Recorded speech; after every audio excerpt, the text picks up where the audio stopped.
பிரியமானவர்களே, ஜெபம் எவ்வளவு வல்லமையுள்ளது தெரியுமா? நீங்கள் ஜெபிக்கிற பொழுது, அதாவது ஒரு மனுஷன் ஜெபிக்கிற பொழுது அவனுக்கு விரோதமாக மந்திரங்கள், பில்லி சூனியங்கள், ஏவல் எது செய்தாலும் அந்த பிசாசுகள் வந்து அந்த மனுஷனை ஒன்றும் செய்ய முடியாது என்பதற்கு ஒரு அடையாளமாக நான் இப்பொழுது ஒரு ஆடியோவை நான் உங்களுக்கு போடுகிறேன். ஒரு சகோதரிக்குள் இருந்து அசுத்தாவியை நான் துரத்துகிற பொழுது அந்த அசுத்தாவி தன் வாயினால அதை அறிக்கை பண்ணுகிறது. ஏவல் மந்திரம் செய்த அந்த மனுஷர்களுக்காக இந்த பிசாசு வக்காலத்து வாங்குறத நீங்க பார்க்க முடியும்.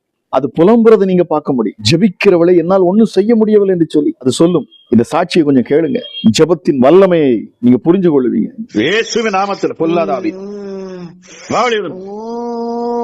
ஆரோக்கியம் விட்டு விலகு. இயேசு நாமத்தில் இந்த மகளை தொடுவதற்கு உனக்கு அனுமதி கிடையாது. இந்த மகளுக்குள்ள இருப்பதற்கு உனக்கு எந்த அனுமதியும் கிடையாது. முடியாது, நான் போக மாட்டேன். என் வேலையை முடிக்காம நான் போக மாட்டேன்.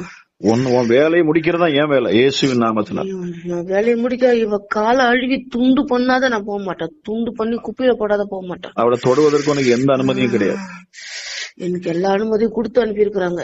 ஒரு அனுமதி உனக்கு அங்க கிடையாது. இயேசுவின் நாமத்துல காலை அழுவு பண்ணாம அத்தனையும் நான் முறியடிக்கிறேன்.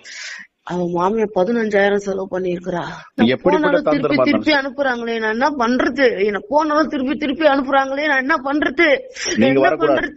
போனாலும் திருப்பி திருப்பி அனுப்புறாங்களே, திரும்ப அதே இடத்துக்கு அனுப்புறேன்.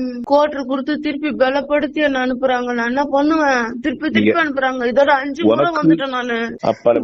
டெய்லிக்கும் 3 மணிக்கு ஏஞ்சி ஜெபம் பண்ணதா அந்த குடும்பத்துல எல்லாரும் ரொம்ப கஷ்டப்படுறாங்களே.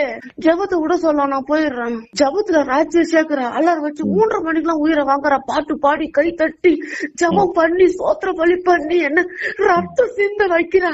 அந்த குடும்பம் நாசமா போகுது. ஜபம் பண்ண என்ன திருப்பி திருப்பி அனுப்புறாங்க. நானும் எம்மா அடிதான் வாங்குறது. 108 சோத்திரம் 500 சோத்திரம் பாடுறான். என்னால முடியலையே.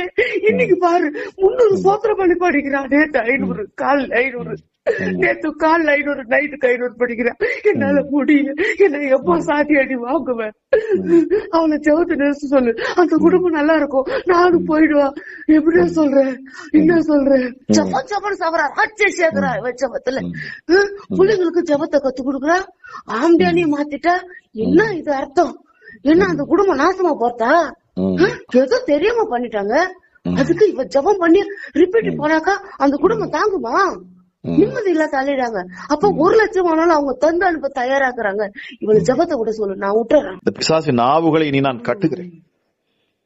பேசாமல் இவளை விட்டு போ என்று நான் கட்டளையிடுகிறேன். சபிக்கப்பட்ட பிசாசு. சரி, தண்ணி வச்சிருக்கீங்களா? சரி, அவ்வளவு அது உங்களை விட்டு விலகிடுச்சு, ஓடிச்சு.